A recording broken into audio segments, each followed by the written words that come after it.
Alors bonjour, j'espère que la semaine s'est bien passée pour vous. Alors aujourd'hui, je vais passer en revue le portefeuille de Monish Pabray, le célèbre investisseur très connu pour son humilité et sa simplicité.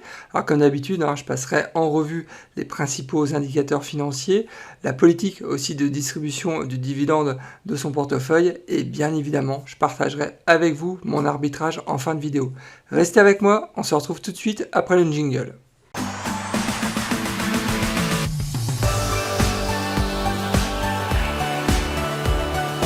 Alors pour ceux qui ne me connaissent pas encore, je me présente, Nicolas de la chaîne Mister Dividende. Mon objectif financier est de construire un revenu passif stable et sécurisé. Je partage avec vous et en toute transparence mes analyses financières. Je publie en règle générale 2 à 3 vidéos par semaine, donc il ne faut pas hésiter, inscrivez-vous, c'est entièrement gratuit. Je rappelle que mes épisodes sont disponibles en podcast et vous pouvez aussi rejoindre la communauté sur Discord. J'ai laissé le lien dans la description de la vidéo. Avant de démarrer, n'oubliez pas de liker la vidéo, c'est toujours très important pour soutenir la chaîne. Je tenais aussi à vous informer que je ne suis pas un conseiller financier, qu'il est important de faire ses propres recherches avant d'investir sur les marchés. Ne foncez pas tête baissée sans savoir dans quoi vous investissez. Gardez toujours votre esprit critique, c'est vraiment le meilleur moyen de faire de l'argent sur les marchés. Alors Monish Pabray, en quelques mots, il est né le 12 juin 1964, il est né à Bombay, en Inde, donc c'est un investisseur et homme d'affaires très connu en Inde, mais aussi aux États-Unis où il vit maintenant. Il est surtout connu pour avoir payé 650 000 $ en 2008 à un organisme de charité pour remporter un dîner avec Warren Buffett. Il a aussi une chaîne YouTube, je vous invite aussi à aller visiter cette chaîne, puisque vous allez voir, le personnage est très très intéressant et toujours de bons conseils. Alors, le portefeuille de Monish Pabray est seulement composé de 3 titres, un titre du secteur discrétionnaire, un titre du secteur des rates et un titre du secteur technologique. Au niveau des zones géographiques, il faut savoir qu'il y a 2 titres américains et un titre chinois. La première position dans le portefeuille de Monish Pabray, c'est Micron, que vous devez certainement connaître si vous me suivez sur cette chaîne, puisque j'ai fait une vidéo sur cette société il y a maintenant quelques semaines, et je vous invite aussi à regarder cette vidéo pour aller un peu plus en profondeur dans la connaissance de cette société. Alors il faut savoir que je suis déjà actionnaire en fait de Micron. Ce que je vous propose en fin de vidéo, c'est de partager comme d'habitude avec vous et en toute transparence les positions que j'ai actuellement sur cette société. Alors, Micron, en quelques mots, ils sont spécialisés dans la conception, la fabrication et la commercialisation de semi-conducteurs. Donc, ils sont historiquement concentrés sur les marchés de mémoire DRAM pour les PC et serveurs, mais depuis quelques années, ils se sont aussi orientés sur les marchés de mémoire flash, donc c'est ce qu'on appelle les NAND. Donc, les produits DRAM et NAND de la société sont adaptés donc, pour les PC, les centres de données, les smartphones, les consoles de jeux et aussi à tout le secteur automobile. Donc, ils ont quand même un portefeuille client très large, donc c'est aussi un point très fort dans cette société. Alors au niveau du chiffre d'affaires par activité, il faut savoir qu'ils font 42% de leur chiffre d'affaires sur toute la partie infrastructure informatique, tout ce qui est ordinateur, système de réseau. Ils font 27% de leur chiffre d'affaires sur toute la partie téléphone et périphérique mobile et 16% de leur chiffre d'affaires sur toute la partie support de stockage amovible. Donc c'est toute la partie clé USB. Alors à savoir que j'ai noté 2 concurrents. Le premier c'est SK Hynix et le second que vous devez certainement connaître, c'est Samsung. Alors, il faut savoir que dans le portefeuille de Monish Pabray, il a actuellement pour 112 millions de dollars de titres de Micron, ce qui représente 58% de son portefeuille total. Alors le symbole de Micron, c'est MU du secteur de la tech, comme je disais. Le dividende est actuellement à 0,48%, donc dividende relativement faible, mais bon, il faut savoir que il commence juste à verser un dividende, sa sécurité est plutôt bonne, le payout est à 3%, le cours est autour de 82 $ et on est sur une capitalisation boursière de 94,2 milliards de dollars. Alors regardons maintenant d'un peu plus près l'analyse du titre, à savoir que le rendement actuel du dividende est supérieur de 114% par rapport à sa moyenne sur 5 ans. Je vous rappelle que ça fait juste 1 an qu'il verse un dividende, donc il faut se méfier de ce type de chiffres. À savoir, et je le rappelle, que le dividende est actuellement à 0,48%, l'année dernière il était à 0,23%. Au niveau du PER, il faut savoir que le PER actuellement est en ligne par rapport à sa moyenne sur 5 ans. Donc je rappelle qu'on est sur un PER relativement bas, on est à 8,4. Donc c'est quand même un point à noter, puisque si on compare avec par exemple le PER du secteur technologique aux États-Unis, on est à 20, donc il y a quand même à ce niveau-là un point d'entrée intéressant.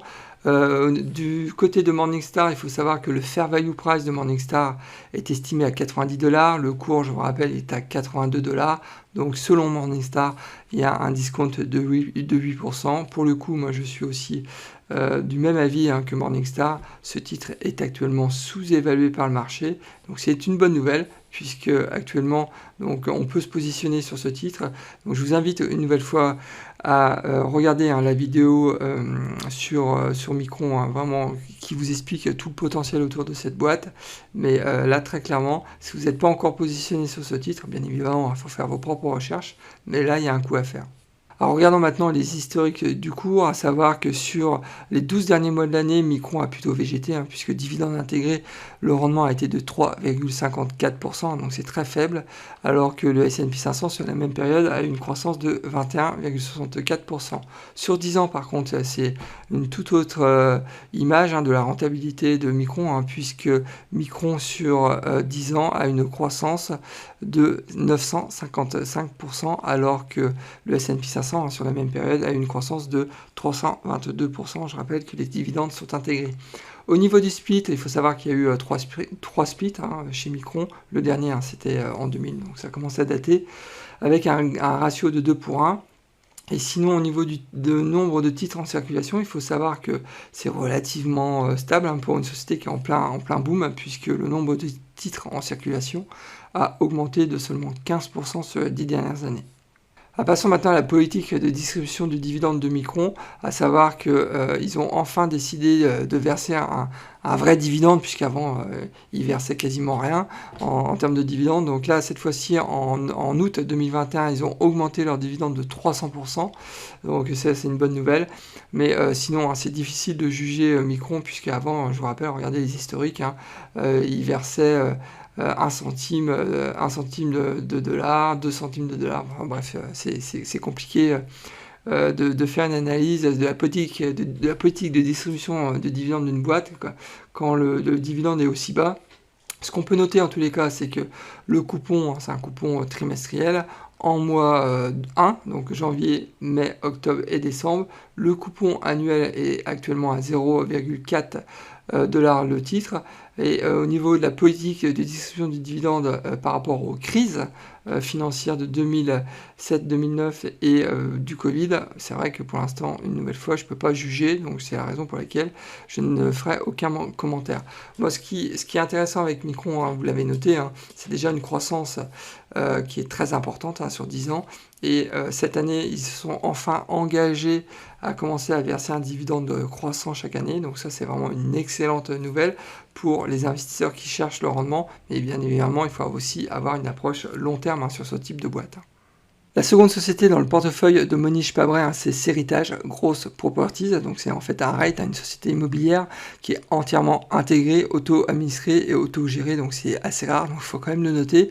La société est principalement engagée dans l'acquisition, la propriété, le développement de propriétés diversifiées de vente au détail et à usage mixte à travers les États-Unis. Il faut savoir que le portefeuille de la société comprend 172 établissements, donc à travers les États-Unis et Porto Rico.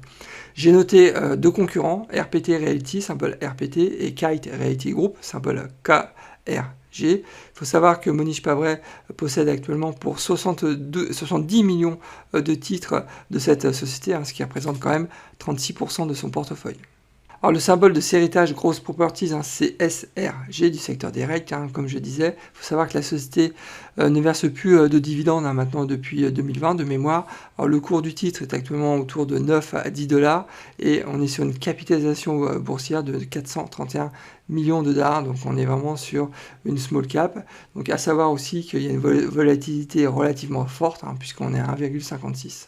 Passons à l'analyse du titre, à savoir que j'ai eu beaucoup de difficultés à obtenir des données, puisqu'on est sur des small caps, donc c'est toujours compliqué d'avoir des informations sur ce type de boîte.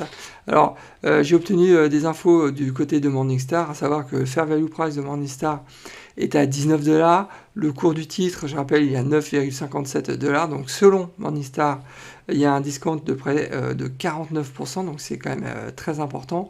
Est-ce qu'il faut se positionner sur ce titre? On va le voir quand même que c'est assez compliqué quand on regarde les historiques du cours, puisque sur un an, Le titre a quand même perdu 38%, alors que je rappelle, le S&P 500 sur la même période, dividende intégré a pris plus de 20%, à 21%.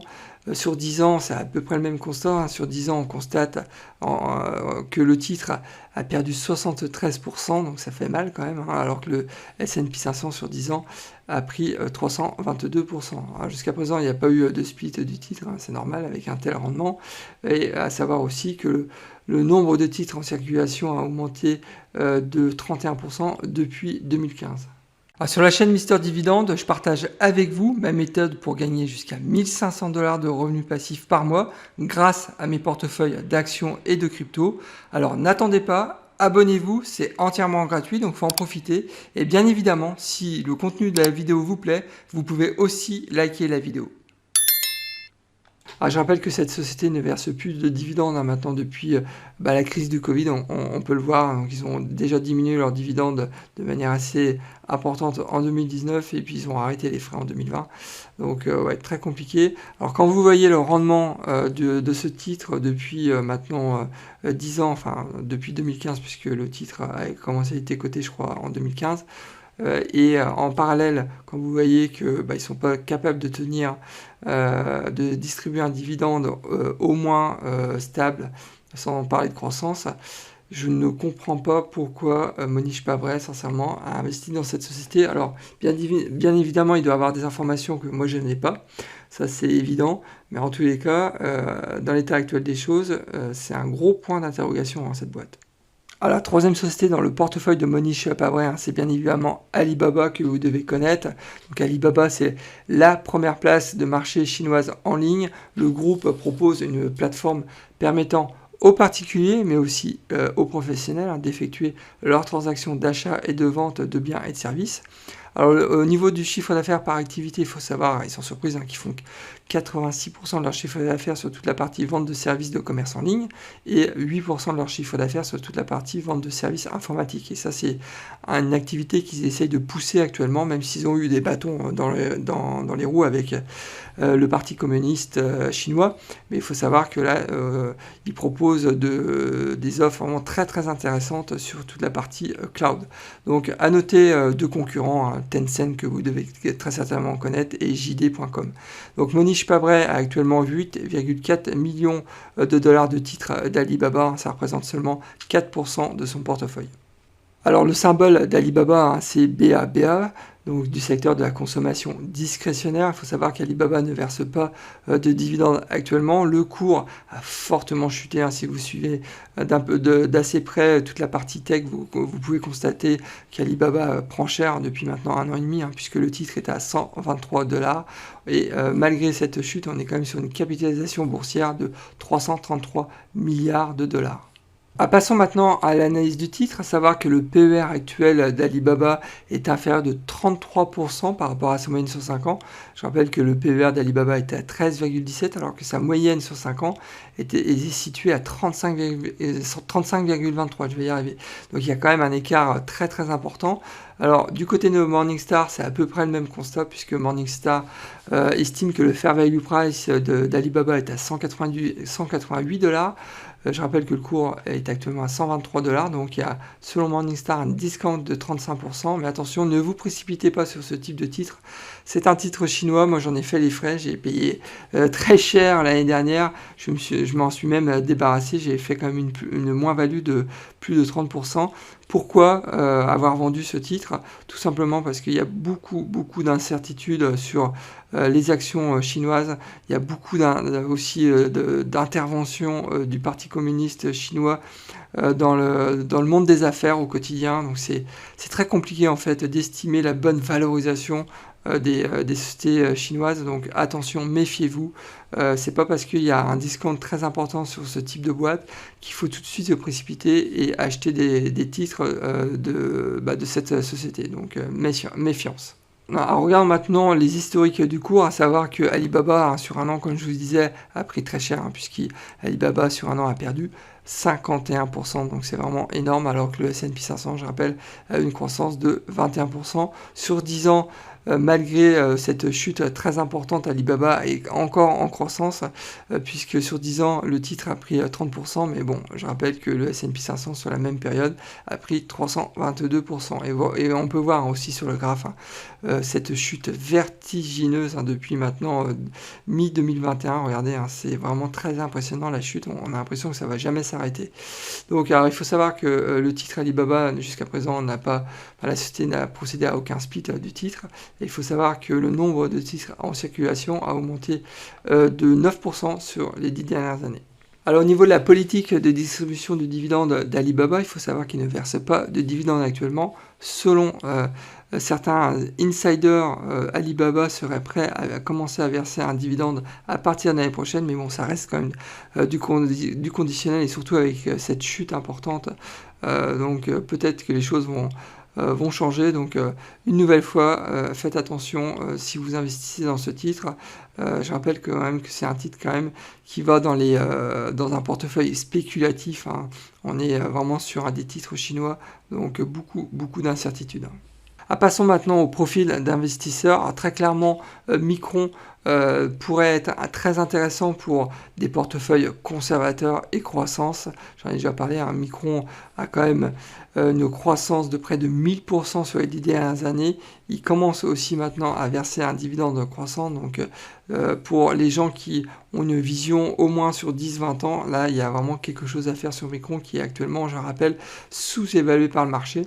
Par contre, Seritage, je comprends pas pourquoi notre ami Monish a investi dans cette société, donc très certainement il a ses raisons, mais bon, moi en tous les cas je ne les comprends pas, donc c'est la raison pour laquelle ce titre moi ne m'intéresserait pas. Et Alibaba pourrait être très intéressant pour un portefeuille spéculatif, mais attention, beaucoup d'incertitudes encore autour de ce titre, donc méfiance sur les sociétés chinoises.